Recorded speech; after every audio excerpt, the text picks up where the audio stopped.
அமரர் கல்கி அவர்களின் சிவகாமியின் சபதம் 2ஆம் பாகம் காஞ்சியின் முற்றுகை. எல்லோருக்கும் வணக்கம். 2ஆம் பாகத்தின் 31வது அத்தியாயம் மகிழ மரத்தடியில். கடந்த பதிவில் ஆயனர், சிவகாமி, குண்டோதரன், நரசிம்மவர்மர் முதலானவர்கள் வெள்ளத்திலிருந்து தப்பி ஒரு பானை தெப்பத்தின் மீது ஏறி சென்றதையும், அந்த பானை தெப்பம் ஒரு பாறை மீது மோதி உடைந்ததையும், அவர்கள் ஒரு இடத்துல கரையிறங்கினதையும் பார்த்தோம். இப்போ மகிழ மரத்தடியில் வாசிக்கலாம் வாங்க. விரைந்து சென்ற வெள்ளத்தின் இறைச்சலை தவிர வேறு சத்தம் எதுவும் சற்று நேரத்துக்கு அங்கு இல்லாமல் இருந்தது. மாமல்லர் கண் கொட்டாமல் சிவகாமியின் முகத்தை பார்த்து கொண்டிருந்தார். சிவகாமி சிறிது நேரம் தரையை பார்ப்பாள், சிறிது நேரம் வெள்ளத்தையும் வானத்தையும் பார்ப்பாள். இடையிடையே மாமல்லரின் முகத்தாமரையிலும் அவளுடைய இரு விழிகளாகிய கருவண்டுகள் ஒரு கணம் மொய்த்துவிட்டு விரைவாக அவ்விடமிருந்து அகன்று சென்றன. புயலுக்கு முன்னால் ஏற்படும் அசாதாரண அமைதியை போன்ற இந்த மௌனத்தை கண்டு சுகரிஷியும் கூட வாய் திறவாமல் சிவகாமியின் முகத்தையும் மாமல்லரின் முகத்தையும் மாறி மாறி பார்த்து கொண்டிருந்தார். கடைசியில் பொறுமை இழந்தவராய், இந்த வாய்மூடி மௌனிகளுடன் நமக்கு என்ன சவகாசம் என்று சொல்கிறதைப் போல இறகுகளை சடசடவென்று அடித்துக்கொண்டு அங்கிருந்து பறந்து சென்றார். கிளி அங்கிருந்து அகன்றதும் மாமல்லரும் மௌனத்தை கலைக்க விரும்பியவராய், சிவகாமி, என்ன சிந்தனை செய்து கொண்டிருக்கிறாய் என்று கேட்டார்.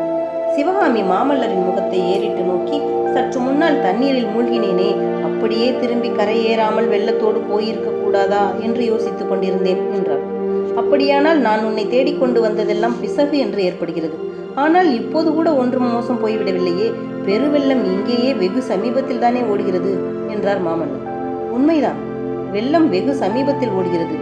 ஆனால் தானாக வெள்ளத்தில் வீழ்ந்து சாவதற்கு மனம் வருகிறதா, அதுவும் நீங்கள் அருகில் இருக்கையில் என்று சிவகாமி கூறிய போது அவளுடைய கண்களில் கண்ணீர் தழும்பிற்று. இது என்ன, ஏதாவது சந்தோஷமாய் பேசலாம் என்று பார்த்தால் நீ இப்படி ஆரம்பித்து விட்டாயே என்றார் மாமல்லர். பிரபு, இன்றைய தினத்தை போல் நான் என்றைக்கும் ஆனந்தமாய் இருந்தது கிடையாது. அதனாலேதான் இன்றைக்கே என் வாழ்நாளும் முடிந்திருக்க கூடாதா என்று தோன்றுகிறது. அழகாய் இருக்கிறது நீ ஆனந்தம் கொண்டாடுகிற விதம் என்றார் நரசிம்மவர்மர். சென்ற ஒரு வருஷ காலமாக நான் அனுபவித்த துன்பத்தையும் வேதனையையும் அறிந்தால் இப்படி தாங்கள் சொல்ல மாட்டீர்கள் என்றாள் சிவகாமி. துன்பமா? உனக்கு என்ன துன்பம் நேர்ந்தது? ஏதாவது உடம்பு அசௌகரியமா? ஏன் எனக்கு சொல்லி அனுப்பவில்லை? உடம்புக்கு ஒண்ணுமில்லை பிரபு.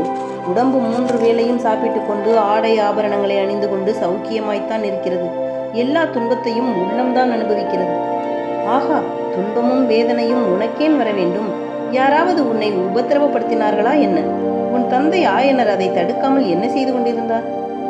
சிவகாமி எதை குறிப்பிட்டு இவ்விதமெல்லாம் பேசுகிறாள் என்பது பல்லவகுமாரருக்கு தெரிந்துதான் இருந்தது. எனினும் அவள் வாயினால் சொல்லி கேட்பதற்காகவே அவ்விதம் புரிந்து கொள்ளாதவர் போல பேசியிருந்தார். அதற்கு சிவகாமி, ஒருவராலும் எனக்கு ஒரு உபத்திரவமும் ஏற்படவில்லை. காட்டிலே வளர்ந்த பேதை பெண்ணாகிய எனக்கு பேச தெரியவில்லை பிரபு.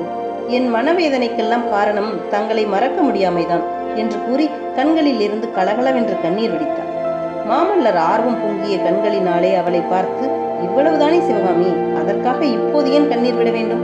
நானும் தான் உன்னுடைய நினைவினால் எவ்வளவோ வேதனைகளை அனுபவித்தேன். என்னுடைய ஓலைகளை எல்லாம் நீ படிக்கவில்லையா?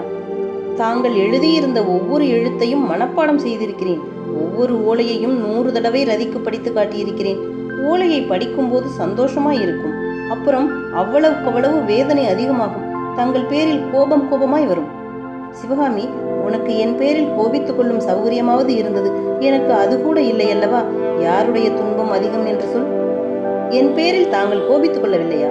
அப்படியானால் அசோகபுரத்து புத்த விகாரத்தின் வாசலிலே என்னை பார்த்துவிட்டு ஒரு கண நேரம் கூட தாமதிக்காமல் போனீர்களே, ஏன்? என் பேரில் இருந்த அன்பினாலேயோ? ஆம் சிவகாமி, நான் வரும் வரையில் ஆரண்ய வீட்டில் இருக்கும்படி சொல்லியிருந்தும் நீங்கள் கிளம்பி வந்து விட்டீர்கள் என்று எனக்கு சிறிது கோபமாய்த்தான் இருந்தது. ஆனால் அன்றிரவே புயலையும் மழையையும் பொருட்படுத்தாமல் நான் வரவில்லையா? எவ்வளவு முக்கியமான காரியங்களை விட்டுவிட்டு வந்தேன். இப்போது கூட அங்கே என்ன நடந்திருக்கிறதோ என்னவோ, அதையெல்லாம் மறந்துவிட்டு உன்னுடைய பொன்முகத்திலே ஒரு புன்சிரிப்புக்காக காத்து கொண்டிருக்கிறேன். நீயோ கண்ணீர் விட்டு என்னை கலங்க அடிக்கிறாய் என்றார் மாமல்லர். எல்லாம் உங்களால் ஏற்பட்ட மாறுதல் தான். 2-3 வருஷத்துக்கு முன்னாலே ஓயாமல் சிரிப்பும் சந்தோஷமுமாய் இருந்தேன். காட்டிலே எதேச்சையாய் திரியும் மானை போல் துள்ளி விளையாடி கொண்டிருந்தேன். என் தந்தை கூட என்னை அடிக்கடி, இப்படி சிரிக்காதே சிவகாமி, பாஞ்சாலி சிரித்துதான் பாரத போர் வந்தது, பெண்கள் அதிகமாய் சிரிக்கக்கூடாது என்று எச்சரிப்பதுண்டு. அந்த சிரிப்பும் குதூகலமும் இப்போது எங்கோ போய்விட்டன. நினைத்தாலே எனக்கே ஆச்சரியமாய் இருக்கிறது. சிவகாமி, நீ சிரிப்பும் சந்தோஷமாய் இருந்த காலத்தை பற்றி பேசு. உன் குழந்தை பிராயத்தை பற்றி சொல்லு. அந்த நாட்களை பற்றி கேட்க வேண்டும் என்று எனக்கு ஆவலாய் இருக்கிறது என்றார் நரசிம்மவர்மர். மேலும் அவர் வற்புறுத்தி கேட்டதன் பேரில் சிவகாமி சொல்லத் தொடங்கினார். நான் சின்னஞ்சிறு பெண்ணாய் இருந்த போது என் தந்தையின் செல்வ கண்மணியாய் வளர்ந்து வந்தேன். அரண்யம் சூழ்ந்த சிற்ப அரண்மனையிலே நான் ராணியாயிருந்து தனி அரசு செலுத்தினேன்.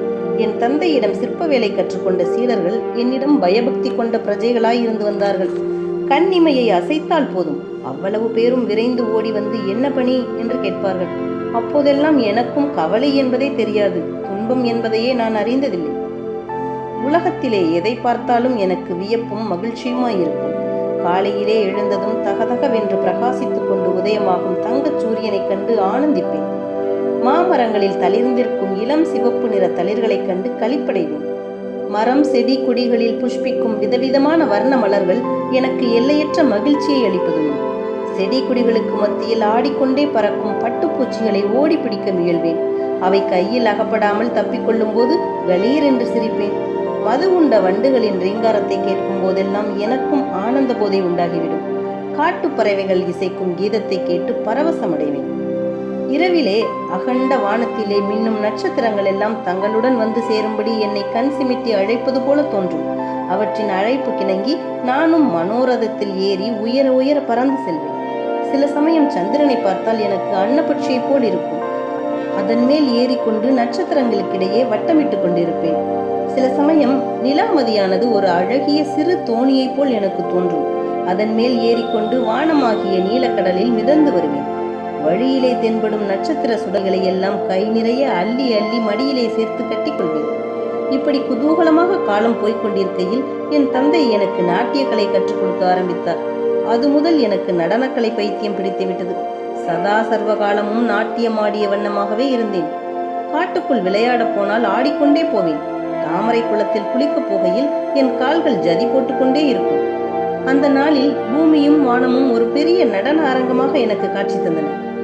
தடாகத்தில் வண்ண தாமரைகள் தென்றல் காற்றில் அசைந்தாடும் போது அவை ஆனந்த நடனம் ஆடுவதாகவே எனக்கு தோன்றும். வான அரங்கத்தில் விண்மீன்கள் விதவிதமான ஜதி பேதங்களுடன் நடனம் புரிந்து கொண்டு திரும்ப திரும்ப சுழன்று வருவதாக தோன்றும். இப்படி ஆனந்த வெள்ளத்தில் மிதந்த வண்ணமாக என் வாழ்க்கை நடந்து கொண்டிருந்த காலத்திலேதான் தாங்கள் ஒரு நாள் தங்கள் தந்தையாருடன் எங்கள் ஆரண்ய வீட்டுக்கு வந்தீர்கள் என்று கூறி சிவகாமி கதையை நிறுத்தினார்.